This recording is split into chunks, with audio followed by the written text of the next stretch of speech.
All right. Hello, everyone, and welcome from the U.S. Fish and Wildlife Service at the National Conservation Training Center here in Shepherdstown, West Virginia.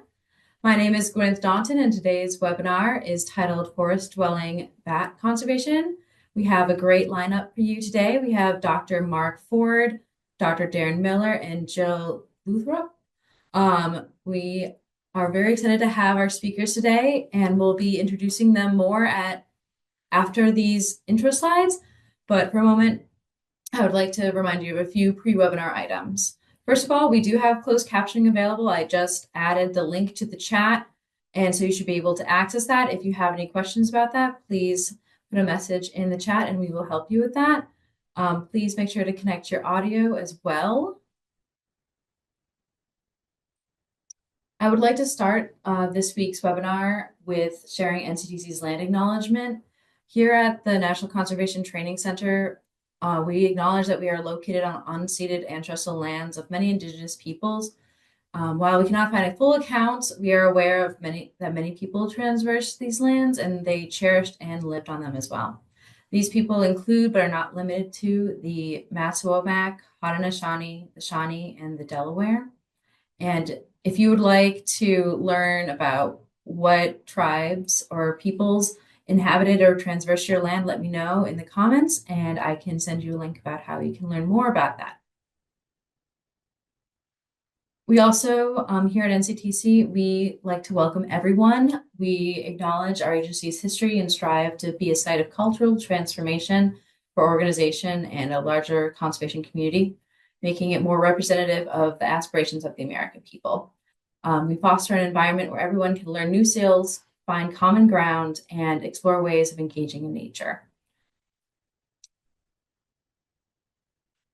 A little disclaimer. So this webinar is for educational purposes only. The views, opinions, or positions expressed in this webinar series are those of the guest presenter and do not necessarily reflect the views, opinions, or positions of the U.S. Fish and Wildlife Service or the Department of Interior. Some of the materials and images may be protected via copyright or may be licensed to us by a third party and restricted in their use. Mentions of any product names, companies, web links, textbooks, or other references do not imply federal endorsement. I see that a lot of you already have commented in the chat where you're from, but if you haven't introduced yourself yet, feel free to comment in the chat box. You guys will be muted throughout the entire webinar series, but this is a great way for us to get to know you. And so please introduce yourself. When it comes to questions, though, this is a new slide for folks that are returning. So please type your questions in the Q&A box denoted by the red square all the way on the right. Please type your questions into there and then we will get to them at the end of the webinar. We'll have a half hour of questions at the end. And when you are introducing yourself, please make sure that you have everyone in your little box in the drop-down menu so that everyone sees it, not just us. To be able to view our speakers the best, you can go to view, which is going to be the little squares that should be on the bottom of your screen. And if you can click it to gallery, that will be the best way to view our presenters during this webinar. And without further ado, I will hand it over to Haven. Thanks, Gwyneth. I'm Haven Barnhill. I'm Deputy Regional Forester with the Fish and Wildlife Service in the Southeast region. I'm a member of the Service's Forest Ecology Working Group. This webinar series on managing forest as habitat in a changing world was developed by our group in partnership with the Service's Science Applications and Migratory Birds Program and the National Conservation Training Center. Also recognize our Forest Service partners, including the Northern Institute of Applied Climate Science. If you'd like more information about the Forest Ecology Working Group, please reach out to Lindsay Grayson or myself. During today's webinar, if you have technical questions, please reach out to Gwyneth Dalton. And also I'll mention that continuing education credits, 1.5 hours of credit are available for each of our webinars in this series.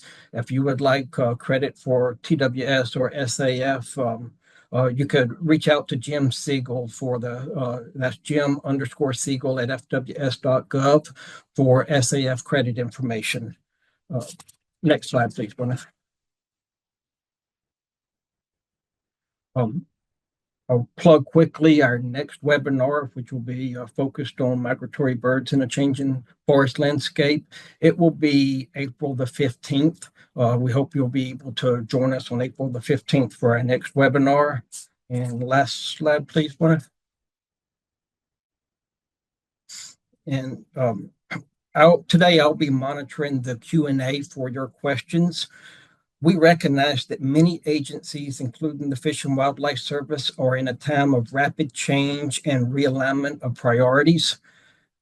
Agencies are working to step down these priorities into guidance and action, but by and large, they don't have direction yet. So please keep your questions focused on the science and implementation of forestry for bat habitat. We want to be respectful of our panelists and keep in mind that they're giving of their time and expertise today to help us all learn. And with that, I'm pleased to introduce today's moderator, Mr. Pete Pattavina. Pete is a Fish and Wildlife Service biologist and is the Southeast Region's White Nose Syndrome Coordinator. And with that, I'll turn it over to Pete. Thanks, Haven, and good afternoon, everyone, or if you're located farther west, good morning. And we hope this seminar meets your needs. We put together a diverse panel today, people that are experts on sustainable forestry, industry practices, some of the most current research, and then policy experts that help crosswalk some of these forest practices and incorporate policy considerations into forest management planning. Each of our panelists will go through a more detailed introduction of themselves, but to start, we've got Mark Ford, who is USGS unit leader for the Cooperative Fish and Wildlife Research Unit located at Virginia Tech. Mark and his team focus research on endangered, threatened, and other species of high conservation need, as well as high-profile game species and non-game species in the eastern U.S., including Appalachian northern fly-and squirrel, elk, white-tailed deer, spruce fir ecology, energy and wildlife, and prescribed fire. We have Jill is our policy expert. She's a Fish and Wildlife Service biologist located in our Minnesota, Wisconsin Ecological Services field offices in Bloomington, Minnesota.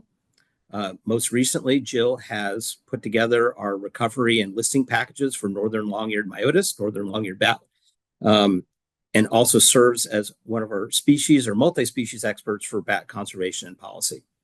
And finally, we have Darren Miller, who is Vice President of Forestry Operations for NICASI, the National Council for Air and Stream Improvement. NICASI serves the forest products industry as a center of excellence, providing unbiased scientific research and technical information necessary to achieve the industry's environmental and sustainability goals. With that, I'll turn it over first to Mark so he can go through a more detailed introduction of himself.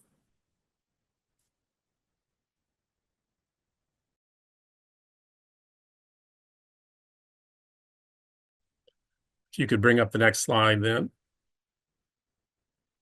So as Pete said, I'm the unit leader of the Virginia Co-op unit at Virginia Tech. And for those of y'all that don't know about the co-op program, we are USGS scientists housed at land-grant universities where we direct and guide graduate students on wildlife fisheries and forestry research projects, most of which have a federal or state agency connection. Here at the Virginia unit, we do a great many things, but my group, basically, we do bats. So next slide.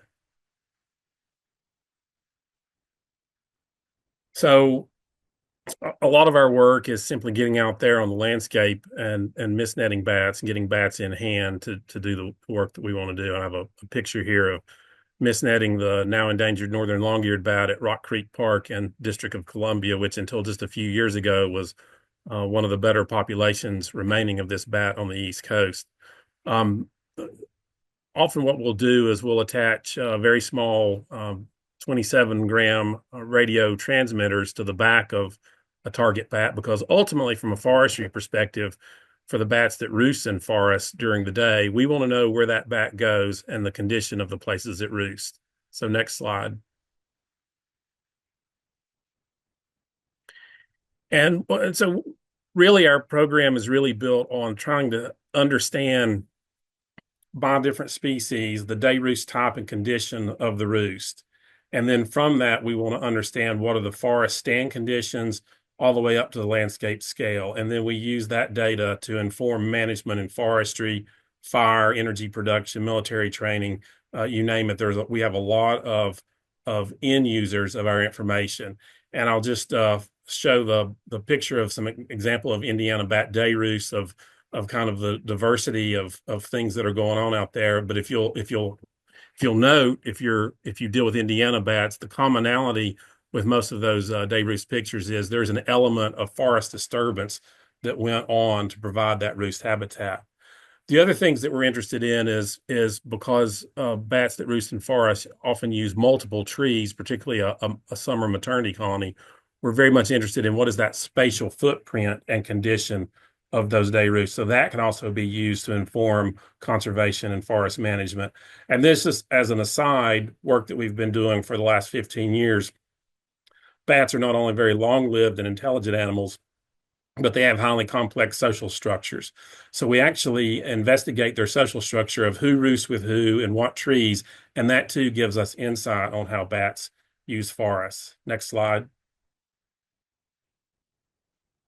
We also have availed ourselves for almost 30 years now of using acoustic technologies to survey and monitor for bats on the landscape, and that kind of is a more broad tool as opposed to catching and tracking a bat back to its roost. But from a landscape perspective, it's quite helpful. We're pretty good at being able to record a bat and identify that to species and understand occupancy, relative abundance, habitat association. So on the right-hand side, I have a shot of the Monongahela National Forest in West Virginia, where we've done bat work for many years. And sometimes with bat work, what's equally important to knowing where bats go or what habitat they use, it's to know where they don't go and what they don't use. So if you look at that map of northern long-eared bat occupancy, the blue color are the places on the Monongahela where the northern long-eared bat really isn't present. Well, that overlaps with the spruce forest of the Monongahela National Forest, where the Forest Service and the state of West Virginia and partners like the Nature Conservancy are keenly interested in spruce restoration and expansion of that much degraded habitat. So from our standpoint, we've used acoustics to help facilitate some of that spruce restoration, because if the bat is not there, then the bat itself is not an issue that might otherwise complicate those forest management efforts. Next slide. The other thing that we're heavily invested in with the Fish and Wildlife Service is helping them on an annual basis take all of our acoustic data, our mist netting data, and that the service provides, so that we can come up with survey guidance to help the Fish and Wildlife Service. So in other words, if an applicant has a project where there's a regulatory concern with bats, one of the primary questions is, how long do I need to use acoustics? How long do I need to mist net to prove that that species is not there, and thus it's safe to go forward with that consultation effort? And so that's part of the work that we do, is we try to update this on a regular basis so that managers, applicants, conservationists can understand how much effort do I have to put out there to either confirm presence or show that that bat species isn't there. So next slide, which I think should be the last slide. So my contact information will be provided. We do bat work. I think last year we were physically present in 27 states. This year, that's even going to include South Dakota and Wyoming. So Maine to Florida to Wyoming. If you've got bats and you've got bat questions, let us know. We're keenly interested in building relationships for research projects, and we're keenly interested in taking our knowledge and doing some technology transfer back out to you all on the landscape to help out. So that's my introduction, and you can go to the next slide, I suppose.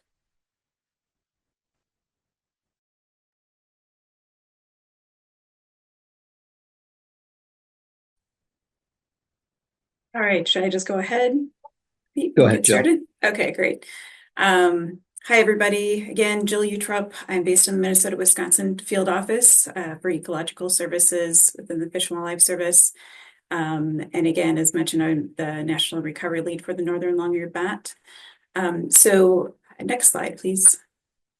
So I just, wanted to kind of briefly discuss the service's role in conservation of listed bats and discuss some of the tools and resources that are available to those involved with forest management with bats.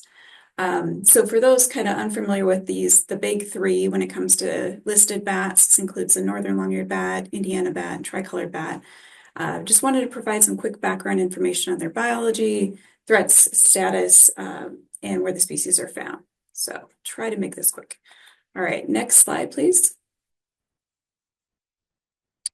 All right, this is probably a review to most of you on the call here, but just kind of an overview of the life history of these forest-dwelling hibernating bats. In the hibernating portion of these species range, all species typically overwinter in caves or mines, is known as hibernacula, and spend the remainder of the year in forested habitats.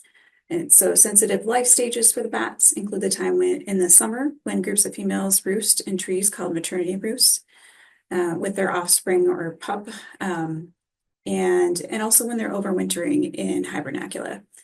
So there's a portion of both the northern long-eared bats range and tricolored bats range where they do not enter prolonged period of hibernation and or torpor and rather stay active and continue feeding year-round for most of the winter. So there are actually these three zones that we've established geographically based on their winter behavior, and I'll get to that in a later slide here. Okay, next slide, please.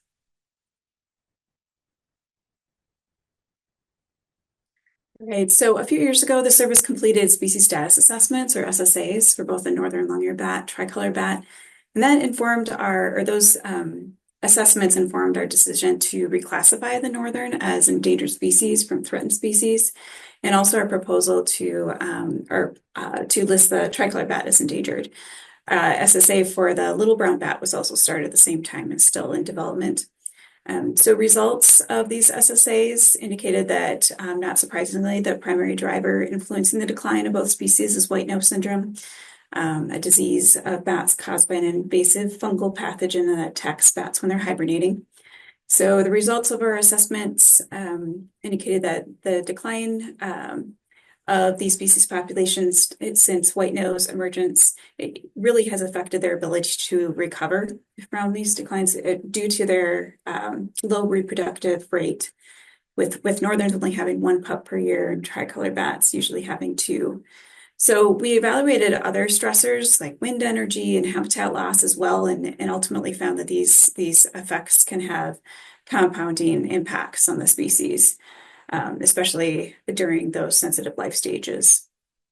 These SSAs can be found on the respective species websites, found here on the bottom of the slide. Next slide. Okay, so as for where these species are found, they're all fairly wide-ranging, as you can see here in their U.S. part of their range on this map. I know this map is a bit busy here, but I'll try to quickly explain. So the map shows the boundaries for portions of the range that we consider the species to be active year-round, and then the hibernating range. So that black outer boundary is the tricolored bat range extent. And that purple kind of pink color is the northern long-eared bats range extent. And then the smaller pink kind of in the middle there is the Indiana bats range. So the area within the tricolored bat and northern range that's above the orange and blue areas is the hibernating range. And then the blue is what we consider zone 1 of the year-round active range. So in that zone, the species may enter kind of a shorter period of torpor from mid-December through mid-February. And then that orange is the period, or is the portion of the year-round active range where we do not expect the species to enter torpor at all and will continue feeding. All right, next slide, please. All right, and then I just want to show quickly the current range or consultation range for both the northern and tricolored bat. So this is the area where the species may be present and consultation would be recommended. And this is based, these maps were based on known locations, plus an occupancy model from the North American Bat Monitoring Program, or NABAT. Again, so both these maps can be found through the species websites, and then the shapefiles can be downloaded through the species ecos pages, which the links are found on the site here. All right, next slide. Okay, so once the northern was uplisted and the tricolor bat was proposed, we developed tools and guidance documents with the goal of providing ESA compliance, predictability across sectors, and to demonstrate our commitment to proactively work with partners to conserve remaining bats or surviving bats within the northern and tricolor bat ranges, while minimizing impacts to the regulated public.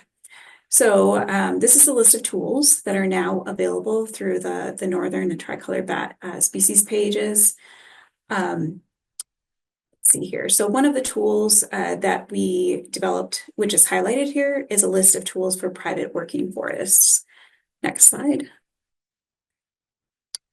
Okay, so because healthy forests are really essential long-term for long-term conservation bats, as Mark just kind of touched on in his intro, we know that many, and we also know that many types of sustainable forest management is beneficial to bats.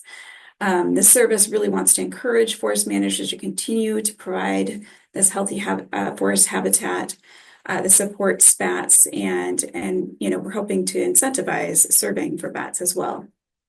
So there are several different kind of voluntary options available for non-federal forest landowners that are concerned about the chance for take of listed bats under the ESA from their actions. And one of these includes a template wildlife cooperation extension agreement. And this utilizes our authorities under the Partners for Fish and Wildlife Act and also the ESA. So this agreement is available for NAFO, or National Alliance of Forest Owners members, and it can cover up to 40 million acres of certified working forest lands. And I was just informed that currently there are 5 million acres that have already been enrolled in this program. And I'll just mention too that this agreement is based on an MOU with NAFO and NCASI, and perhaps Darren might touch on this a bit later here. So, and there's many other options as well for private landowners to consider if they want to, again, increase that ESA regulatory predictability, such as habitat conservation plans for forest management, which we already have several of these HCPs completed and many in the works. Also with our federal partners, so we've developed several different programmatic consultations. So we worked with the Forest Service in their regions 8 and 9, kind of the eastern part of the country, to develop a bat conservation strategy.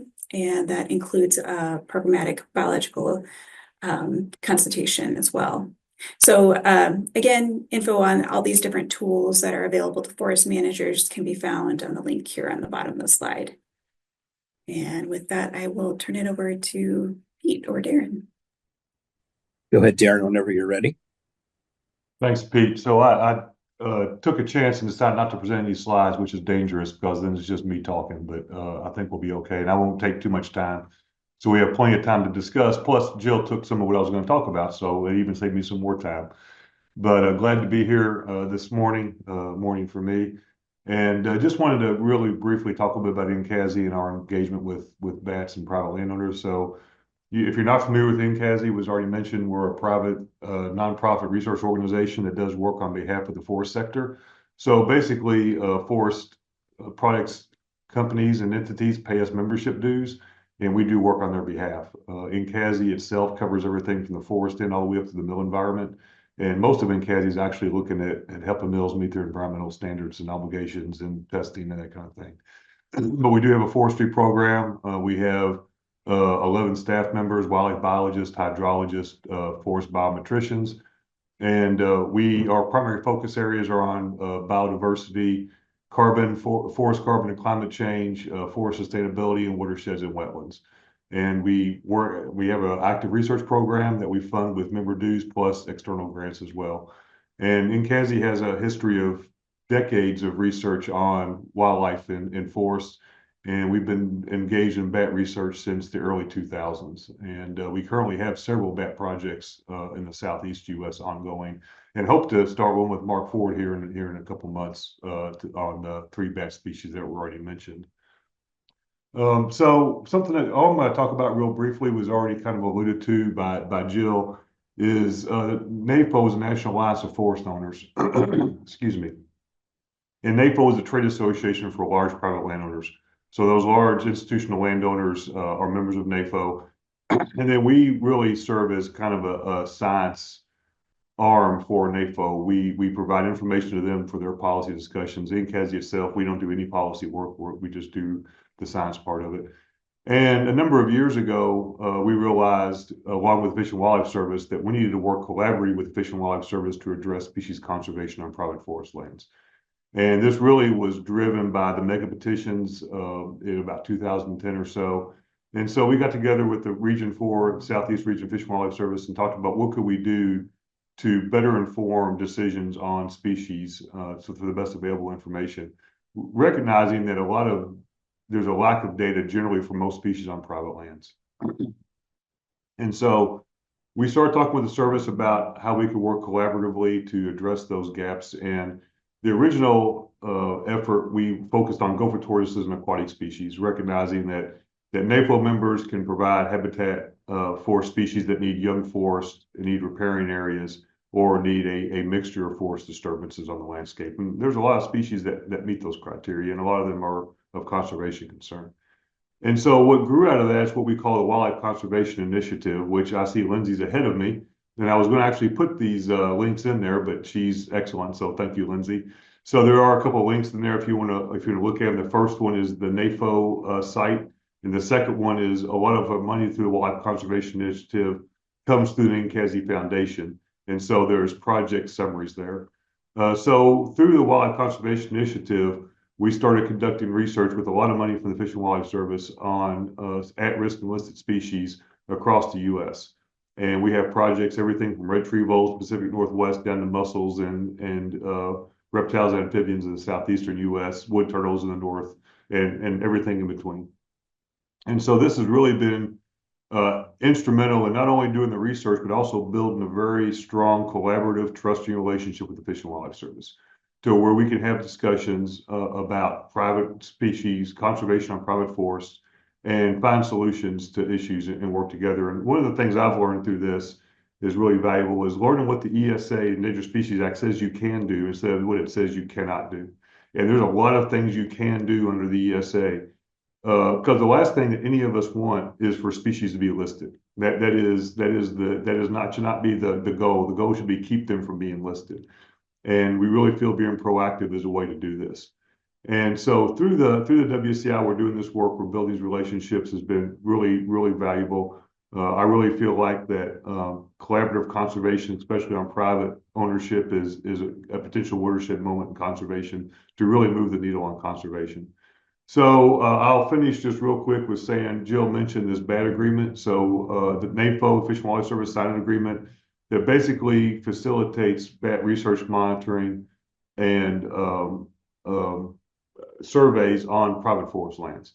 And so we're hoping that we can use this. As she mentioned, members have already signed up to do this and to start collecting data more purposefully on private lands, more systematically, to really understand distribution of bat species, especially those species of concern.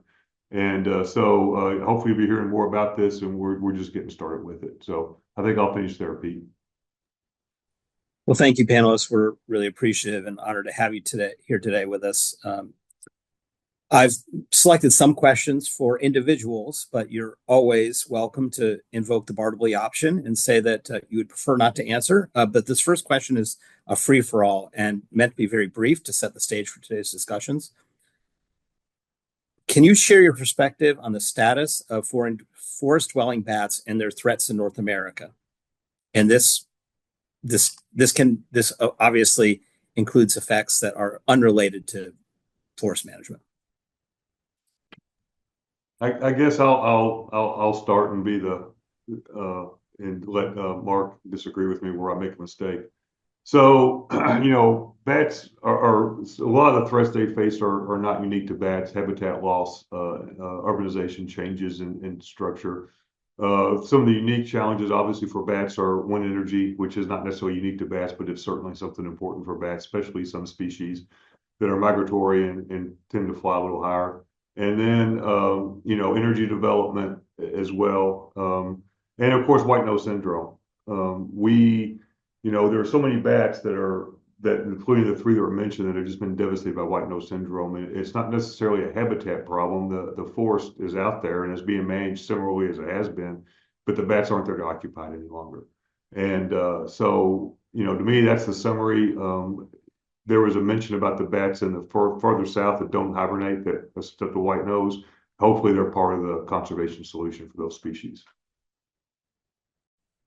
Thank you, Darren. Yeah, I think some of the estimates are that we have upwards of 300, 400, perhaps even 500,000 of hoary bats alone being killed by wind turbines as they migrate from east to west. And so I assume that with energy development, especially wind development, placement of those turbines in relation to migratory patterns is also important. Well, I was gonna, if it's okay, I'll just add that I think Darren hit on what's really the kind of frustrating problem is, particularly white nose, that there are some things that we almost seem powerless to do anything about. Not that there's not a lack of trying. Don't get me wrong on that. But Darren's right. There's a lot of forest habitat out there. Some is in great condition for bats. Some will be in great condition, and some, by virtue of where it is and how it's used, may not be good for all bats all the time. But all these stressors like white nose and wind energy, loss of disturbance regimes, cave hibernacular disturbance, it sort of brings us to the point, well, what can we do? And so anytime you can improve habitat for bats, maybe that helps even just a little bit. Thank you. Yeah. That's a good segue into our next question. What forest management practices, and this one I selected for Darren, how have you seen forest management practices change over time? And how do you think the changes of forest management have affected bats of high conservation concern? So or how long what's do it we depend so much on? Yeah. Or was it depend critically on forests? Yeah, thanks, Pete. How long do we have all day? So I should preface this by my experience is almost entirely in the southeastern U.S. Although we McKenzie works across the U.S. I spent about 15 years doing bat work in the southeast, and that's where my entirety of my professional experience is from, in depth anyway. And so there have been changes in forest management over the years. We are seeing a trend toward on private forest lands, large landowners, a trend towards management for saw timber rather than pulp, smaller wood, a bit longer rotations, and so you have more of a forest structure developing. When I started within the forest sector in the late '90s, forest certification was really just coming on board with SFI and FSC and American Tree Farm System. And a lot of the people now, businesses now, forest certifications are a framework under which they operate. And all those forest certification systems are third-party audited, and they have expectations for biodiversity conservation. And so that helps drive some on-the-ground differences in forest management, because now a lot of those species needs are thought about during forest planning. The other part on forests that's really valuable for bats and other species is adherence to forestry best management practices. And forestry best management practices are designed to protect water quality. And there's a lot of different practices, but probably the most valuable ones from a wildlife standpoint are riparian areas or streamside management zones. Of course, if you move out to the Pacific Northwest, those streamsides are regulatory in nature. The buffers are regulatory, they're not voluntary. In the eastern U.S., BMPs are actually voluntary. but they're applied at very high rates, well over 90% in just about every state. And so those SMZs provide a mature forest component on the landscape, because what happens is it's a buffer to prevent soil erosion, movement of sediment, and other pollutants from the uplands into the stream. And so what you need to do that is a vegetation buffer. And so for most landowners, they just leave those alone. So you have this mature forest component mixed in with this actively managed landscape that provides a lot of different habitat conditions that are valuable for bats and other species, everything from young forest to older forest. The other part I'll just add real quick that is part of that saw timber rotation, I'll jump back to that, is forest thinning. And forest thinning is really important for bats and other species. So what you're basically doing, the stand gets a certain age, I'm talking about pine stands, pine silviculture in particular, get to a certain age, the canopy closes, the understory and mid-story vegetation disappears because of shading, and the trees start competing with each other. So the forest landowner will go in and thin the trees, take them down to whatever their basal area they want to have, which does several things. One, it reduces competition on those trees so they can grow better and produce a high quality log, which is their primary motivation. But it also opens up the canopy and provides for a resurgence of that understory vegetation, which is really valuable for a lot of species. And we've got a lot of work that shows the importance of those thin stands of species. From a bat perspective, bats have to have room to fly around and forage for insects. They can either do that over regenerating stands where there is no canopy, over the top of the canopy, or inside the forest. And if they're inside the forest, having it opened up through thinning is really important to allow them access.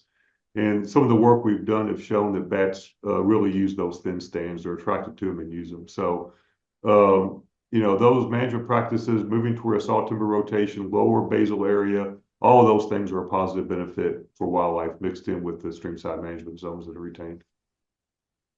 I think that's really important to remember, that it is that solar exposure to the forest floor.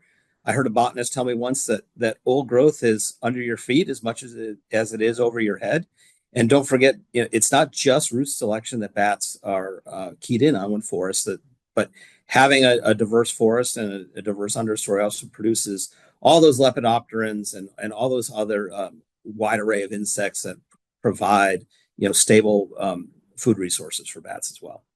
Yeah, Pete, I'll add real quick that we're actually doing some pollinator research as well and looking at how pollinators as kind of a surrogate for insect communities respond. And those young open forest and the thin stands are what they're attracted to throughout the U.S. West End, Pacific Northwest and the Southeast. You touched a little bit, Darren, on the forest certification programs. How have they moved the needle in the last few decades? And do we still have we all come to the table with forest certification programs? I've heard in the past that to be competitive in a global market, that forest stands really can be, or I should say forest managers can be really well served about being part of a forest certification program, especially ones that Europeans like to see in terms of their paper production. Do you want to touch on that briefly? Do forest managers of public lands, would they benefit from forest certification programs as well?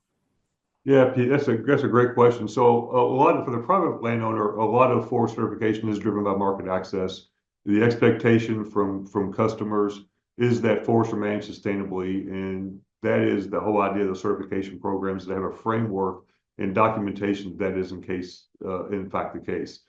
So the certification is not just for private landowners. There are a number of state agencies that have forest ownership or forest responsibility, should I say, that also are certified through either FSC or SFI, the big ones in the U.S. There's also American Tree Farm System has one.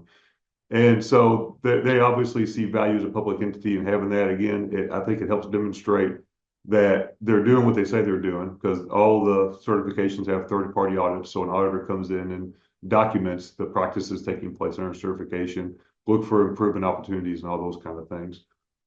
I think really from a biodiversity standpoint, what certification has done is provide a framework for forest managers under which they can operate, and where biodiversity and other parts of forest sustainability are part of their business plan, what they do and what they think about as they're going about managing the forest. So I think it's really useful, and those certification audits are actually available publicly.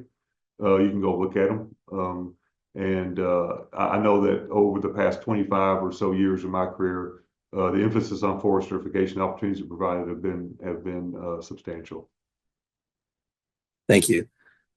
Jill, I'm gonna focus on you for a minute. I know that there is the thought that endangered species are locked up in museums, but we've heard today that the importance of understanding the Endangered Species Act is knowing what you can do under Endangered Species Act rather than what you can't do. So, can you provide an overview of the purpose of the Endangered Species Act? The preamble says that it is to provide for the conservation of ecosystems for which threatened endangered species depend. How do we incorporate disturbance ecology into our policy application of the Endangered Species Act? How can it affect individual bats in terms of temporary degradation of habitats versus long-term benefits? Yeah, good question, Pete. So, I mean, ultimately, our goal is recovery of these species, right? And so we're thinking big picture. We know that these forest management practices are, I mean, there's definitely beneficial practices or ways that these forest management actions benefit bats. So keeping that in mind, I think that we have a lot of great guidance out there, in terms of different recommendations for forest managers to keep in mind with regard to kind of the biological needs of these species. So obviously, we want to take into consideration in terms of risk to the species from any of these types of actions, those sensitive time periods for the species. Particularly, so if you're doing any kind of actions in close proximity to known hibernacula for the species, obviously, we're going to want to ensure that that folks are taking that into consideration when they're doing any kind of clearing during like the staging and swarming periods during the fall and then in the spring. And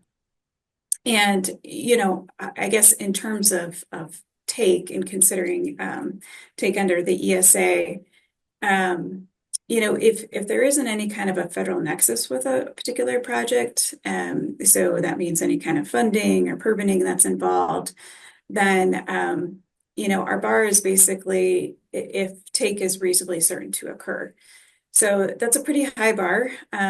So in general, I think when thinking about your forest management projects, if take is not reasonably certain to occur, there's no reason to necessarily come or to seek any kind of take coverage.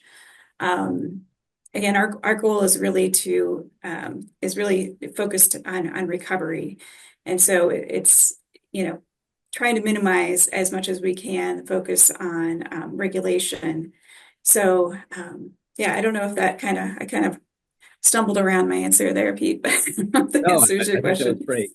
And I think we've made some headway. Bats are difficult because they're cryptic and they're migratory and sometimes really low densities. But I think some of the more recent large overarching biological opinions and management documents we put together recently, like the bat conservation strategy for the U.S. Forest Service, which was that covered 8 million acres, really looked at that sliding scale of when certain forest activities would rise to the level where we think there would be effects to individual bats and to individual colonies.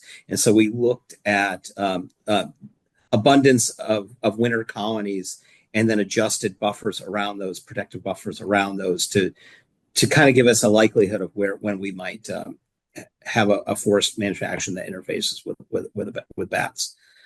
Also, I think, in terms of northerns and in northern long-eared myotis, and this is probably applicable to many other species, for forests that are managed pretty intensively with prescribed fire, I think we've relaxed quite a bit on what actions rise to take. Do you want to discuss that, Joe, at all, and how we've worked with fire experts?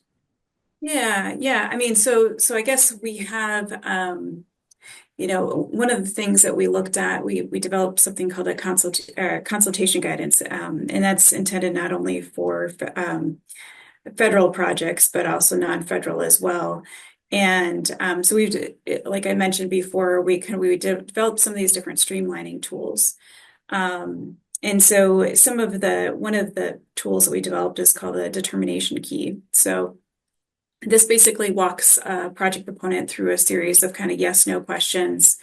And one of the questions that, that folks have to kind of consider is well, if their project does include any kind of burning, we worked with a series of or some different folks that are experienced with burning and kind of the effects to not only bats but just wildlife in general, and kind of set some of those different thresholds where we would expect there to be a discountable, chance for take. So some of those we actually have those what we call kind of kickouts for the key included in that consultation guidance that we developed. Another thing that we considered as well in some of those questions for that key that I just mentioned is kind of the surrounding landscape as well. So if your project is occurring within a really heavily wooded area, then we would consider that, the impact of that clearing potentially less than an area where there's less forested, habitat. And so, and the habitat is already kind of more broken up, and there's kind of these narrow kind of corridors for the bats to use. So likely those, tree clearing projects, or just forest projects in general in those more heavily wooded areas would just have less of an effect to the bats.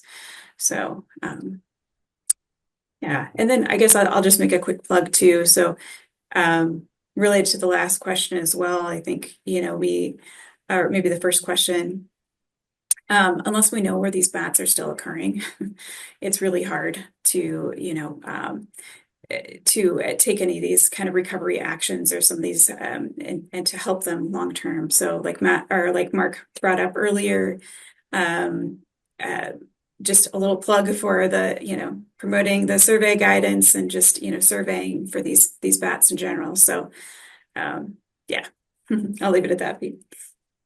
Thank you, Joe. And I think some of those other kickouts were, when you have a forest that's managed well, knowing that bats often thrive on disturbance, and that fire is often a natural component of healthy forest ecosystems, that bats are equipped to arouse and flee from fire if they're vulnerable. And so we've even allowed for low intensity fires with less than, I think, 7-foot flame length to occur without perhaps incurring other ESA issues or minimization measures. That we've kind of adopted those as being natural elements of the ecosystem. Yeah, definitely. And I can provide a link to Lindsay here too for that consultation guidance, which gives us specifics as far as flame lengths and that type of thing. So thanks, Joe. Mark, I know a lot of your research is focused on maternity roosts, and you've talked about disturbance. We know that maternity trees and often these areas are fleeting on the landscape. But what are the takeaways? What do we know about forest-dependent bats and their fidelity towards their roosts, maternity roosts? They're swarming in staging sites, and this can be in general for multiple species, or you could focus on maybe some species of conservation concern. And what management considerations should foresters make, knowing that bats structure their life history into different habitats during different times of the year? What do you think sort of overall best practices are? So I'll probably use the example of Indiana bats and northern long-eared bats, and since those are two of the highest concern, they typically, maternity colonies have fairly strong phylopatry back to their maternity areas. So they may hibernate locally, they may hibernate several hundred miles away, but these groups of females, often related, will return year to year to the same general area. Indiana bats seem to return to a larger general area, though, and they're following a shifting mosaic of disturbance on the landscape. Disturbance that creates snags with sloughing bark, disturbance that creates another reason to get fire back into hardwood systems, disturbance that regenerates shagbark hickory and oaks and species that need that fire component. But for Indiana bats, and I was while Jill was talking, trying to write down where my experience came, directly working Indiana bats in Kentucky, West Virginia, Virginia, and New York. Um, of those, the Kentucky bats were associated with a flood disturbance regime that periodically caused those conditions in a stand to be suitable for bats, which was transitory. It lasts for 3 or 4 or 5 or 6 years, and then somewhere else in that immediate landscape needs to be subjected to that disturbance to create those conditions. West Virginia and Virginia, those were fire disturbance, and there was an element of southern pine beetle and those kinds of things coming together. But again, those bark conditions were transitory on those loblolly pines and montane yellow pines, and so that disturbance needed to happen somewhere else in that vicinity, for that maternity colony to persist.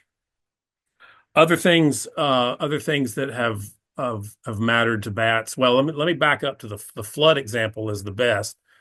In the 90s in Union County, Illinois, there were known Indiana bat maternity colonies kind of on the hills above the Mississippi or Ohio River.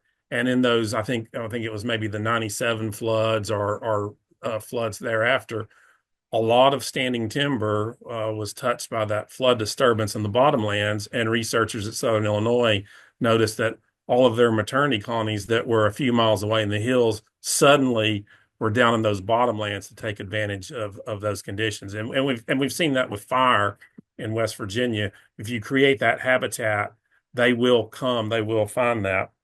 The other thing that Indiana bats will respond to are issues that are associated with forest health. So a New York colony that I have a high familiarity with really keys in on a landscape that has historic sugar bush where sugar maples are kind of kept in kind of a low density stand, lots of canopy gaps, lots of openings, good places to forage. But the sugar maple provides good roost habitat because it has sloughing bark. And then the other component of that is a stand that was heavily impacted by Dutch elm disease. So the elm trees provided that roost habitat. But that eventually goes away. So managers need to think about that. So when maternity colonies are found, foresters should look at that and say, okay, what do I need to do somewhere nearby to perpetuate that? I think for the fire component, that goes hand in hand, because I actually think more about the evils of forest mesification on a daily basis than I do about bats. So if you're doing something that's preventing forest mesification, you're doing something that's good for oaks, you're doing something good for hickories, by virtue of that and using fire, you're going to create better bat habitat, and you're probably going to create better maternity roost habitat. The northern long-eared bat's a little bit different beast. It's fairly adaptable. It's a cavity denning, and I always say nesting. Of course, we all know bats that really don't lay eggs and get in your hair, but let's go ahead and use nesting for a minute, or roosting. We found no matter, and this is over many states, they'll key in on certain conditions of what are the species of trees that are most likely to have cavity formation, but also remain standing for a long time. So if you're in the Ohio Valley, that could be a sassafras tree or a sassafras snag. If you're in the Mid-Atlantic or in the Central Appalachians, it's often black locust. And you think about, okay, well, in preparing the next maternity habitat, because even that black locust, while it may remain as a usable snag for decades, it's not going to be there forever. So what do I need to do on the regeneration end to create habitat? So there's an example of northern long-eared bats, in our experience, probably profited from a total regeneration harvest somewhere on that landscape at some point. Now, it's not going to be northern long-eared bat day roost habitat for probably another 40 to 70 years until those regenerating black locusts get suppressed by the overstory, become kind of punky trees that a woodpecker works on and creates a cavity. But you have to think about, for that bat, those kinds of long-term scales that I think foresters are quite able to deal with. Does that get at what you wanted, Pete?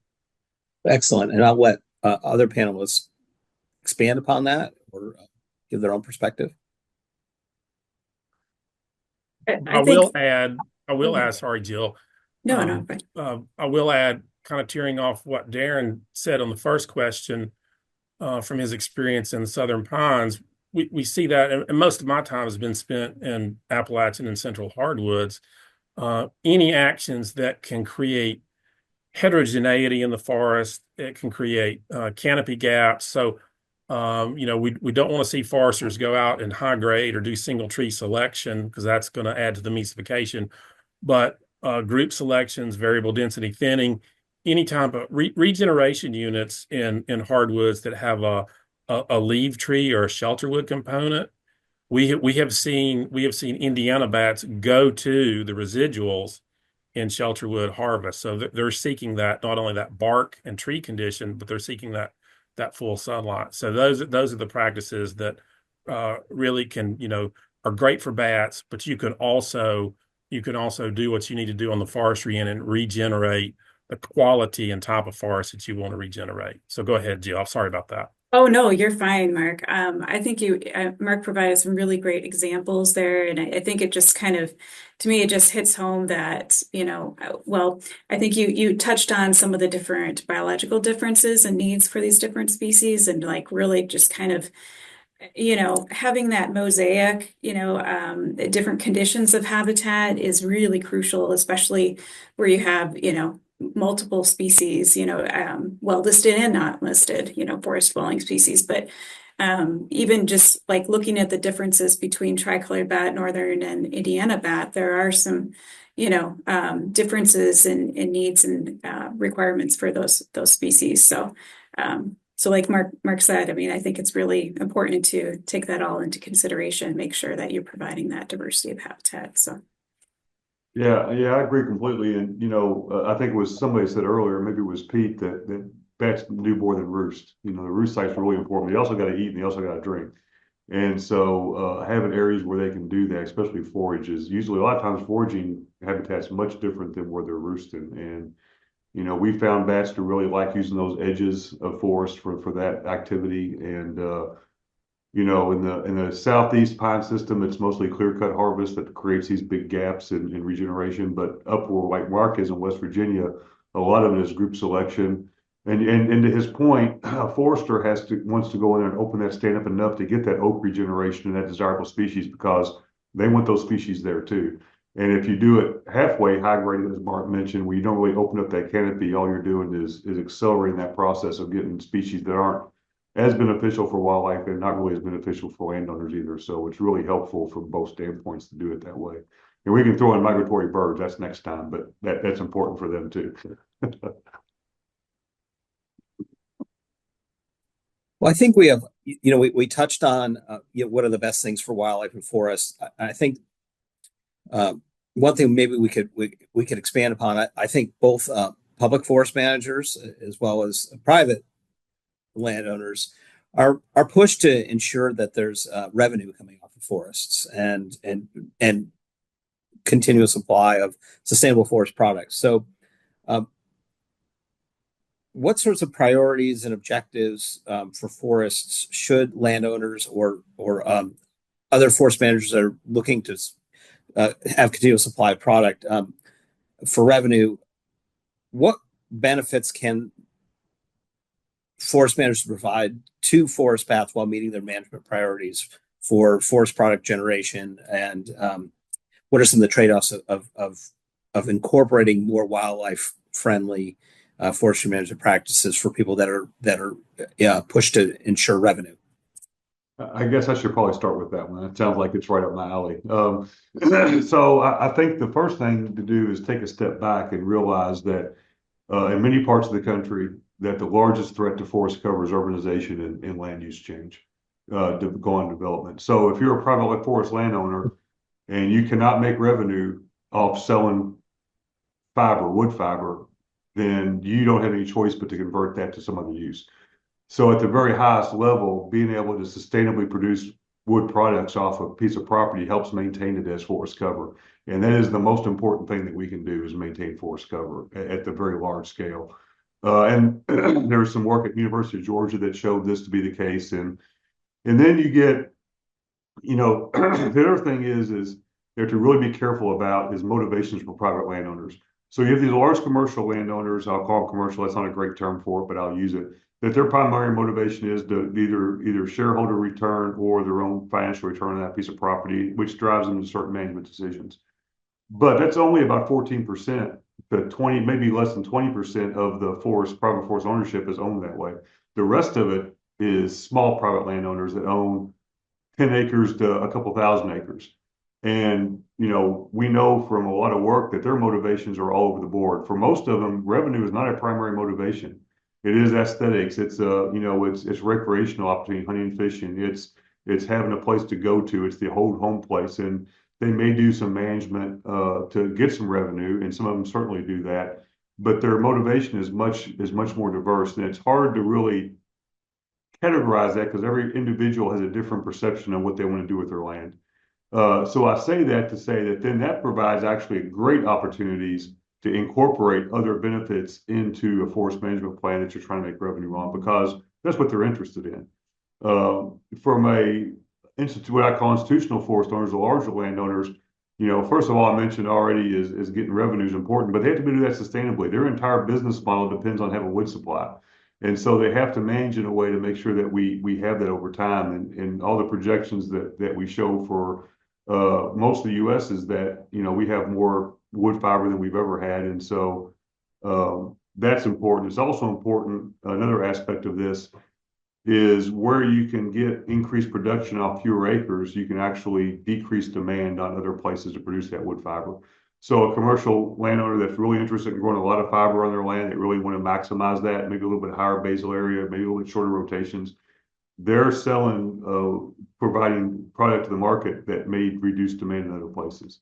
And so it's not just an easy question. All of that comes in together to what that landscape looks like. And I'll finish real quick and just say that the other motivation for those that are mostly interested, or their primary interest is fiber production, is their license to operate. Society has to be okay with what they're doing out there for them to be able to keep doing that. And part of what society demands is sustainable forest management, which is clean water, wildlife habitat, carbon sequestration and storage. All those things are important to their customers and to society in general. So that provides a motivation. Let's do things right. And all of them want to do the right thing. I have yet to meet a forester that wants to go out there and do the wrong thing for wildlife. They want to do the right thing within the constraints of what they're required to do from a revenue standpoint. Thank you. I think we've got a lot of questions that have come in through the chat box here, and I'm going to turn it over to Haven, and he's going to direct those questions to the panelists. Thanks. Really appreciate the discussion thus far, and we do have a ton of questions. If folks still have other questions, put them in the Q&A.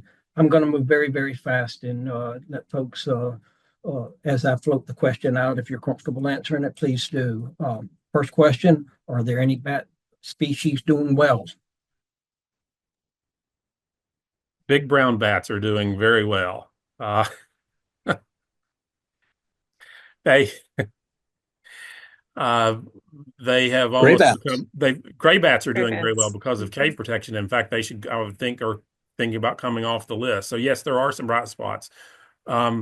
Virginia big-eared, Townsend's big-eared bats. We thought white nose was going to do them in. They seem to be immune to it, and they're doing well. Gray bats, interestingly, not only are doing well in their native range, with the decline of little brown bats, gray bats are leaving the Tennessee and Ohio River basins, and they're going on to the Atlantic slope.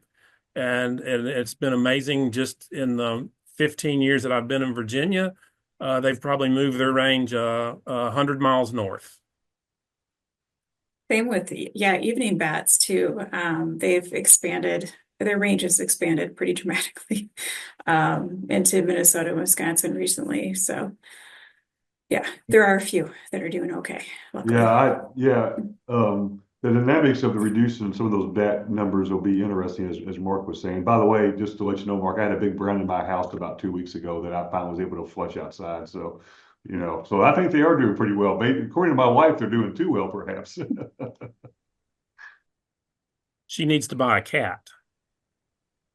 Jill, you you showed consultation range maps. There was a question on how often the consultation range maps are updated. Good question. We plan to update them just annually. I'm not sure exactly when they will be updated this year. We've had some delays here, and we're working with that NABAT program that I mentioned with USGS to kind of update the model that informs that map. So likely it will not be updated before the start of the field season this summer, the survey kind of approved survey period. But likely it'll probably be late summer, early fall. That updated map comes out. Thanks, Jill.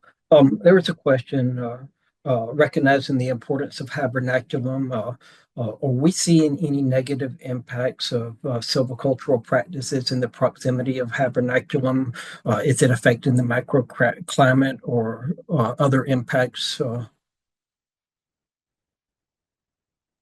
I guess I'll take a quick stab at this. I'm not aware of anything, but most of those hibernacula that are on wildfire lands are protected. Lime Timber Company is one of our members. They have several hibernacula on them in New York, and they protect those hibernacula from management. So they have a buffer zone around them, and most landowners, I think, that have that and are aware of those possibilities will protect those sites. Yeah, I think that's true both on the private, non-industrial, industrial, and the public landscape for cave hibernacula. There is a bit of an issue in the mining landscape where mines have become hibernacula, where managers, particularly on public lands, have to balance safety needs versus bat needs in terms of allowing portals to remain open, or can a portal be outfitted with a bat-friendly gate? So in that world, that is an issue that folks have to consider. Yeah, I can just mention too, I guess, in terms of projects that are proposed that are in close proximity to known hibernacula. A lot of times, as you know, in our field offices, when we're evaluating the effects to bats from those projects that might pop up, where there's tree clearing, usually it's just clearing, and we're looking at within a half of a mile from a known hibernacula entrance, and just kind of focusing, and basically projects are kind of flagged, or like that determination key that I mentioned before, projects are kicked out if they're within that buffer. And so just we're going through, looking at those projects and evaluating them, scrutinizing them a little bit more to see kind of if any tree clearing related to that project may impact that hibernacula opening, or just the microclimate if it's in close proximity enough. In general, most projects are not going to, as long as they're not clearing in close proximity. I think we're also concerned too about any kind of clearing that's within a certain distance of those hibernacula in terms of swarming and staging. So again, those are those time periods when bats are congregating, especially during the swarming period in the fall, in close proximity to those hibernacula. So we want to ensure that there's enough habitat in close proximity, forested habitat to those hibernacula to allow for that swarming habitat. Because again, bats are kind of coming and going quite a bit from those hibernacula openings, and using and also still roosting in those trees nearby. I've not seen directly where a forest action has damaged a hibernaculum, but I have seen some unintended things that happen where foresters could help. I know that we've had numerous hibernacula that after severe weather events have become blocked from fallen trees, and foresters can cut those trees away from openings so that bats can still get in them. And I've seen where on public lands where they've fenced out with chain link fence hibernacula, and now that the deer are removed, Chinese privet has come and choked the entire entrance as well. So there are sometimes these, even some of the best intentions can have unanticipated effects. And I know in the West, they sometimes get blocked up with like sagebrush and tumbleweeds that will block certain caves for like Myotis valver. Well, Mark, you mentioned mesification. Can you explain it a little bit and talk a little bit about practices, silvicultural practices that influence that, and how management could be used to enhance habitat for bats? So, and this could go on in a lot of forest types, but let's use hardwood forest as an example. Mesification simply is that slow, steady process of the shade intolerant trees like oak and hickory that we all prefer from a wildlife standpoint, and certainly the oaks from a value standpoint, by shade tolerant trees such as red maple. And what happens over time, particularly in forests that are harvested without any regard to regeneration, i.e., high grading, trees that are removed create canopy gaps so small that those canopy gaps are quickly filled back in, so they're really not available for bats to use to forage, and it resumes a shaded condition that then only those shade tolerant trees can respond to and come to. So over time, you can that oak forest that we inherited in the Appalachians and Central Hardwoods, without attention to having large enough canopy gaps, large enough harvest units, having fire exclusion, they will revert to that mesic condition that can become sort of a steady state that takes a lot of time, effort, and money to undo. The other component to that mesification too is overabundant white-tailed deer. So whenever that oak seedling pops its head out and says, "Okay, I finally got some light and I can begin growing," more often than not, it's nipped off by a deer. So it's kind of a indirect thing for the bats, but restoring those forests to what they have been, and those dynamics of a little bit lower basal area, more not necessarily a savanna to a lightly stocked stand, full of those kinds of tree species that are good bat roost and ample foraging space. That's good for bats. That's good for other wildlife. And I think like if you're in the whiskey barrel business and you need white oak, that's good for the whiskey business as well too. Thanks, Mark. What what methods could be used by forest managers to determine the presence of bats, such as tricolored bats, in a specific location, or in this specific question, what tree are they using? How do you determine if you may affect a bat?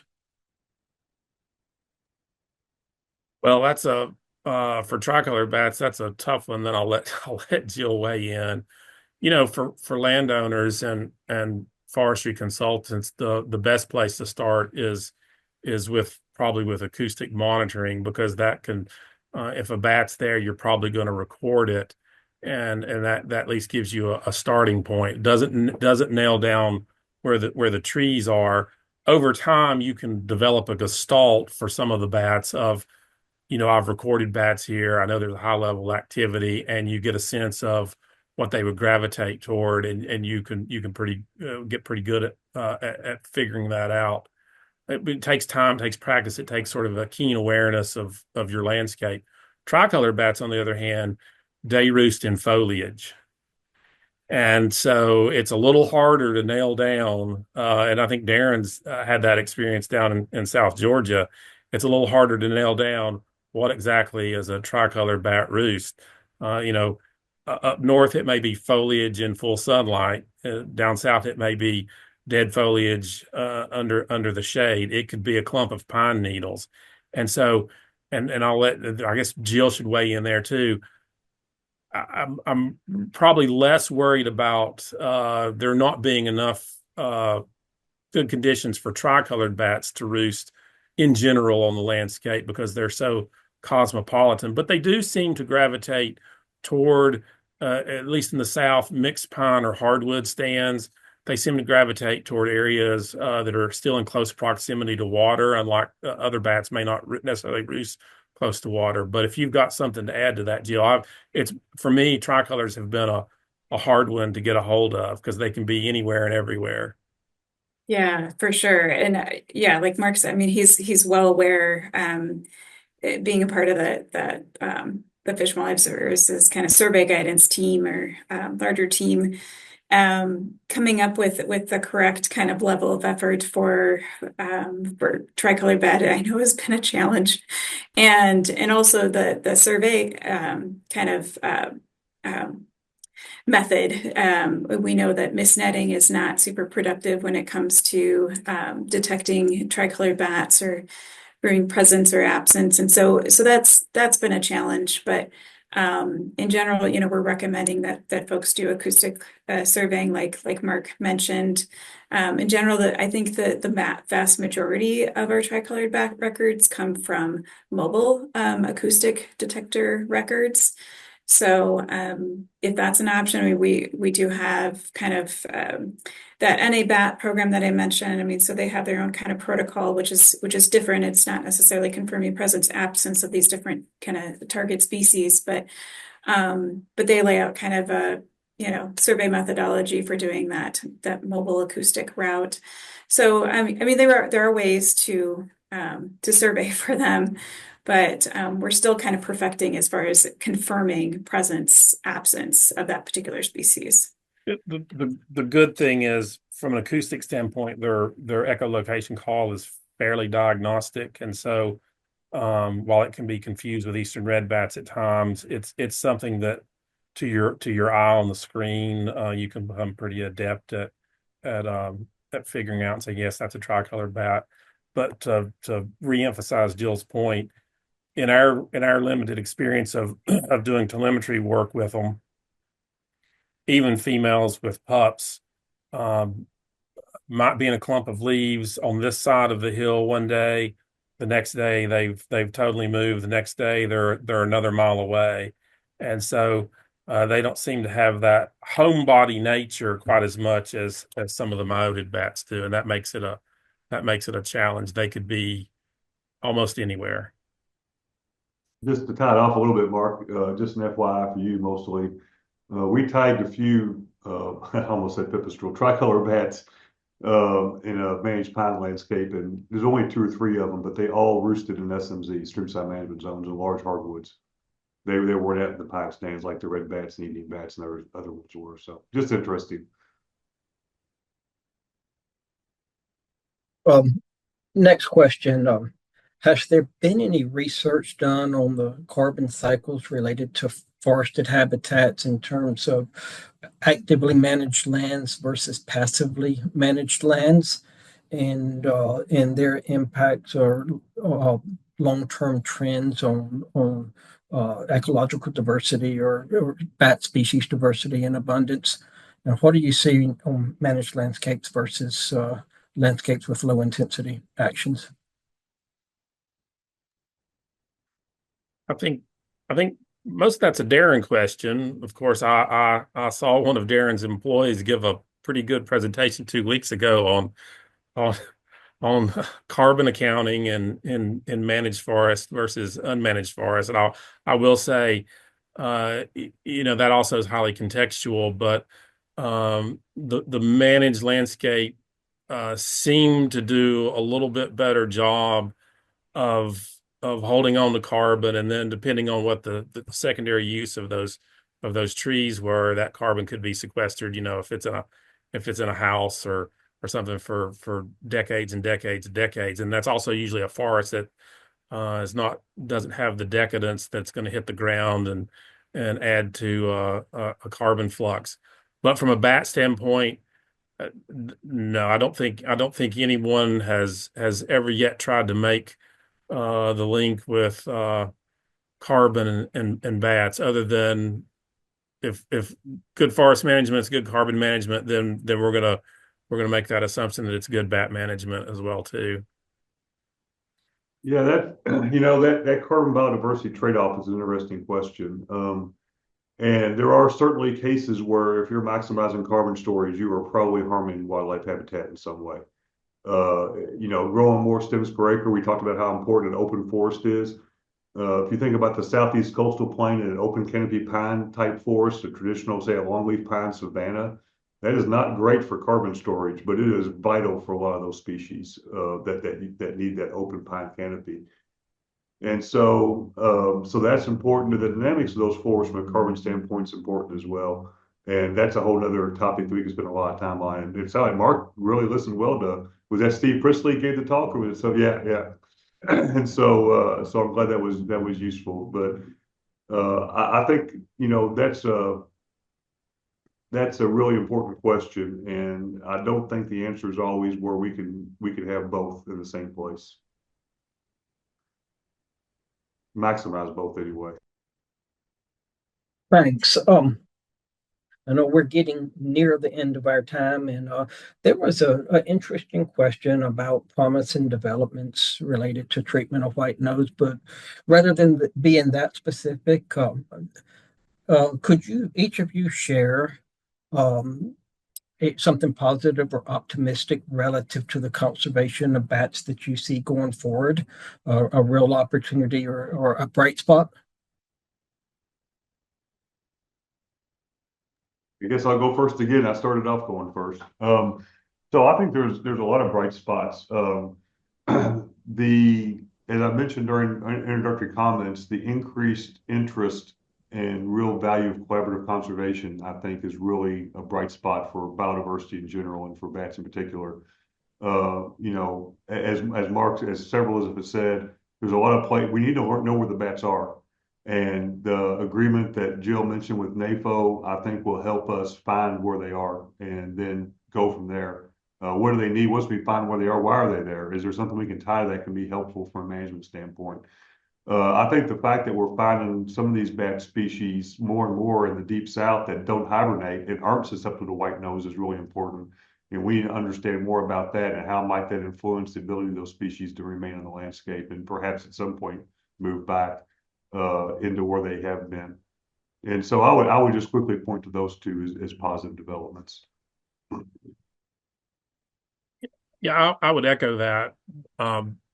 If you divide the world into two epochs, pre-white nose and post-white nose, it's almost like the Jurassic versus the Holocene that we live in now.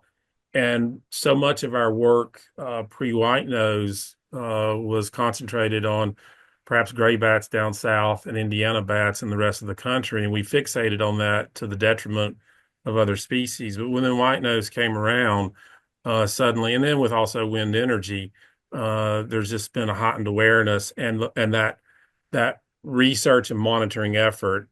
I don't know, Jill, what number you'd put on, but I'm gonna say it's 100-fold what it would have been 25 or 30 years ago, and has expanded our knowledge, as Darren said, in the distribution. We had no idea 25 years ago that there were northern long-eared bats in the coastal plain of South Carolina, let alone the coastal plain of North Carolina, let alone the coastal plain of Virginia.